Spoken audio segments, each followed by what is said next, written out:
ጤናይስጥልን ሪፖርተር ቴሌቪዥን ከወቅታዊ ዜናዊ መሰናዶ ጋር ሄኖክ ያሬድ ነኝ።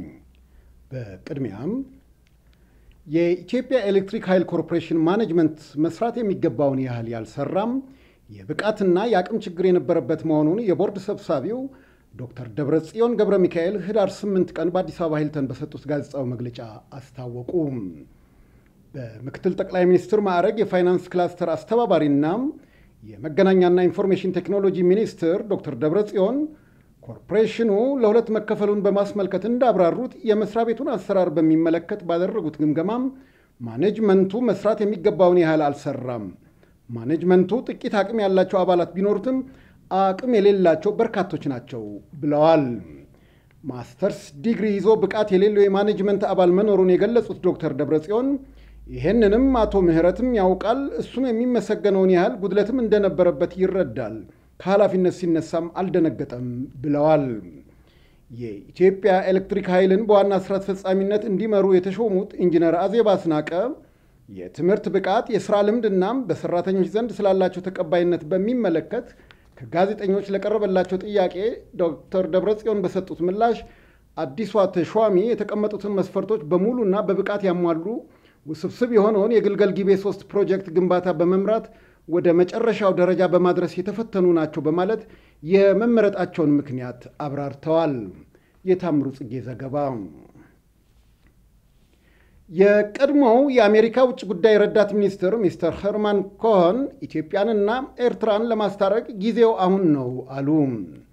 ኤርትራን መታደግ አሁን ነው በሚል ርዕስ በአፍሪካን አርጉመንትስ ሚዲያ ላይ በታተመው ጽሑፋቸው በድንበር ግጭቱ የተነሳ ሰላምና ጦርነት አልባ ሁኔታ ውስጥ የሚገኙት ኢትዮጵያና ኤርትራን ለማስታረቅ ትክክለኛው ጊዜው አሁን ነው ብለዋል።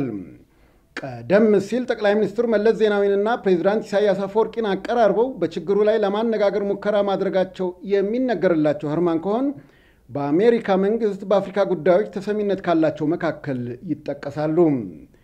ኤርትራም ከአልቃይዳ ጋር ቀጥተኛ ትስስር ያለውንና በሶማሊያ ለሚንቀሳቀሰው አክራሪው አልሸባብ ድጋፍ ታደርጋለች በማለት የተባበሩት መንግስታት ድርጅት 2 ጊዜ ማዕቀብ ቢጥልባትም ሄርማን ኮሄን ግን እንደ አውሮፓ አቆጣጠር ከ2009 ጀምሮም የኤርትራ መንግስት ለአልሸባብ ድጋፍ ስለማድረጉ አንድም ማስረጃ የለም ብለዋል። ቀደም ሲል ጠቅላይ ሚኒስትር ኃይለማርያም ደሳለኝ አስመራ ድረስ በመሄድ መደራደር እፈልጋለሁ ማለታቸውንና በቅርቡም ፕሬዚዳንት ኢሳያስ አፈወርቂ ኤርትራ ያለ ኢትዮጵያ ዕጣ ፈንታዋ ጨለማ ነው ብለው መናገራቸውን ያወሱት ሄርማን ኮሄን በድንበር ግጭቱ ሳቢያ የተካሄደው ጦርነት ሁለቱ አገሮች አሁን ባሉበት ሁኔታ እንዲቀጥሉ የሚያደርጋቸው ምንም ምክንያት እንደሌለ ጽፈዋል። ሄርማን ኮሄን ከ23 ዓመት በፊት በደርግ መንግስትና በኢህአዴግ መካከል በለንደን የከሸፈው ውይይት አደራዳሪ እንደነበሩ ይታወሳል። የየማነ ናግሽ ዘገባ። ለዓመታት ታጥረው የግንባታ ጊዜ ያለፈባቸው ቦታዎች እንዲነጠቁ የአዲስ አበባ አስተዳደር ከተማ ማደስና መሬት ባንክ ኤጀንሲ የውሳኔ ሐሳብ አቀረበ። ኤጀንሲው 59 የግል ባለሀብቶችና 16 መንግስታዊ ተቋማት የያዟቸው ቦታዎች እንዲነጠቁ የውሳኔ ሐሳብ ያቀረበው ለከተማው አስተዳደር መሬት ልማትና ማኔጅመንት ቢሮ ነው። የከተማ ማደስና መሬት ባንክ ኤጀንሲ ከ7 ክፍላተ ከተሞች ጋር በመሆን ባጠናቀረው መረጃ የግንባታ ጊዜ አልፎባቸዋል ያላቸው 109 ቦታዎች ናቸው።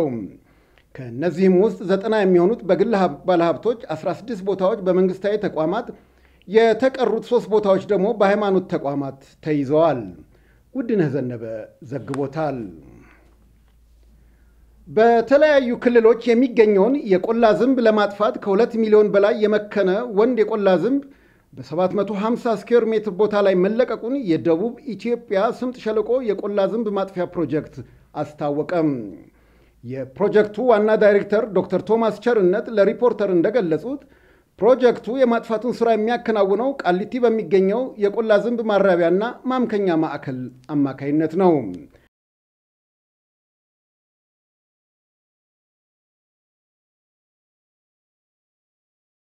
አሰራሩም የወንድ የቆላ ዝንብ በጨረራ ኃይል እንዲመክን ከተደረገ በኋላም በሸለቆው በሚገኘውና በፕሮጀክቱ በታቀፈው 25000 ስኩዌር ኪሎ ሜትር ቦታ ላይ በመልቀቅ ነው። የቆላ ዝንብ የሚገኘው በአማራ፣ በኦሮሚያ፣ በደቡብ ብሔር ብሔረሰቦችና ህዝቦች በጋምቤላና በቤኒሻንጉል ጉሙዝ ክልሎች በ240,000 ስኩዌር ኪሎ ሜትር ቦታ ላይ መሆኑ ታውቋል። የታደሰ ገብረ ማርያም ዘገባ። የመንግስት የልማት ድርጅቶች በሚያወጡት ጨረታም የውጭ ኩባንያዎች ብልጫ ያለው ገንዘብ በአገር ውስጥ ምንዛሬ እንደሚጠቀሙ ካረጋገጡ ቅድሚያ እንዲሰጣቸው የገንዘብና ኢኮኖሚ ልማት ሚኒስቴር መመሪያ አስተላለፈ። በሚኒስትሩ አቶ ሱፊያን አህመድ ፊርማ ሰሞኑን የወጣው መመሪያ እንደሚገልጸው የአገሪቱ ኢኮኖሚያዊ ጥቅም እንዲረጋገጥ በጨረታ ሂደት ላይ ያሉ መሆኑ ከዚህ በኋላ ጨረታ የሚወጣላቸው ፕሮጀክቶችን ለማሸነፍ የሚወዳደሩ ዓለም አቀፍ ተቋማት ከፍተኛ መጠን ያለው የኢትዮጵያ ብር እንደሚጠቀሙ ማረጋገጥ ይኖርባቸዋል። ይህ ገንዘብ ለሰራተኞች ደሞዝ፣ ለትርፍ ግብር፣ ለኮንስትራክሽን ዕቃዎችና ብረታ ብረቶች ግዢ የሚያውሉት በመሆኑ ለአገር ኢኮኖሚ መነቃቃት የበኩሉን ድርሻ ያበረክታል ተብሏል። ውድነህ ዘነበ እንደዘገበው የኢትዮጵያ የግብፅና የሱዳን የውሃ ሚኒስትሮች ከሳምንት በፊት በሱዳን ተገናኝተው እንዲቋቋም በወሰኑት ኮሚቴ ውስጥ እያንዳንዳቸው የሚወክሏቸውን አባላት ዝርዝርና ማንነት የተመለከተ ሰነድ ሊለዋወጡ ነው። ሚኒስትሮቹ በሱዳን ተገናኝተው ባደረጉት ድርድር እንዲቋቋም የተስማሙበት ኮሚቴ ከዚህ ቀደም ዓለም አቀፍ ባለሙያዎች የተካተቱበት ቡድን የህዳሴውን ግድብ በተመለከተ ጥናት በማካሄድ ያቀረባቸውን ሐሳቦች ተግባራዊነት የሚከታተል ነው። የኮሚቴው አባል መሆን የሚገባቸው የሦስቱ አገሮች ዜጎች የሆኑ ባለሙያዎች ብቻ ናቸው በሚለው የኢትዮጵያ ሐሳብ ላይ ሚኒስትሮቹ እንደተስማሙ ለሪፖርተር የገለጹት የውሃ መስኖና ኢነርጂ ሚኒስቴር ምንጮች በዚህ መሰረት በአገሮቹ የሚወከሉ አባላት ማንነትን የሚዘረዝር ሰነድ በቀጣዩ ሳምንት እንደሚለዋወጡ ገልጸዋል። የግብፅ የውሃ ሀብትና የመስኖ ሚኒስትር መሐመድ አብዱል ሙታሊብ ሰሞኑን ለግብፅ ሚዲያዎች በሰጡት መግለጫም በህዳሴው ግድብ ላይ በሱዳን የተካሄደው የሚኒስትሮቹ ድርድር ቀና መንፈስ ነበር ብለዋል። ይሁን እንጂ በወሳኝ ነጥቦች ላይ መግባባት እንደሚቀር ይህንንም ለመጨረስ ከ15 ቀናት በኋላ ሱዳን ለመገናኘት መስማማታቸውን የገለጹ ሲሆን ወሳኝ ያሏቸውን ነጥቦች ግን ከመግለጽ ተቆጥበዋል። ዮሐንስ አንበርብር እንደዘገበው በመጨረሻ የፌዴሬሽን ምክር ቤት በቀድሞ የገቢዎችና ጉምሩክ ባለስልጣን ዋና ዳይሬክተር መላኩ ፈንታ ጉዳይ አስቸኳይ ጉባኤ ሊያካሂድ ነው። በዚህ አስቸኳይ ጉባኤ ላይ በሙስና ወንጀል ተጠርጥረው ጉዳያቸው በከፍተኛው ፍርድ ቤት በመታየት ላይ በሚገኘው አቶ መላኩ ፈንታ ጉዳይ የቀረበለትን የሕግ ትርጉምና በሕዝብ ተወካዮች ምክር ቤት የከተማ መሬት ምዝገባ አዋጅን ለማጽደቅ በቀረበለት የይሁንታ ጥያቄ ላይ እንደሚወያይ ምንጮች አስረድተዋል። የፌዴሬሽን ምክር ቤት ከሁሉም የአገሪቱ ክልሎች ምክር ቤቶች በሚወከሉ አባላት የተዋቀረ ሲሆን የሁሉም ክልሎች ፕሬዝዳንቶች በአሁኑ ወቅት በአባልነት እየተሳተፉበት ይገኛሉ።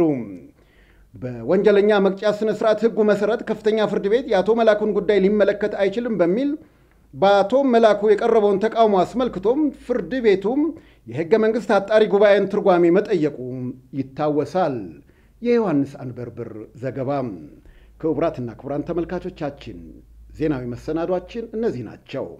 ተጨማሪ እንዲሁም ዘርዘር ያሉ ዜናዎች ልዩ ልዩ አምዶቻችንን በኢትዮጵያን ሪፖርተር ድረገጽ እንድትጎበኙ በአክብሮት እንጋብዛለን።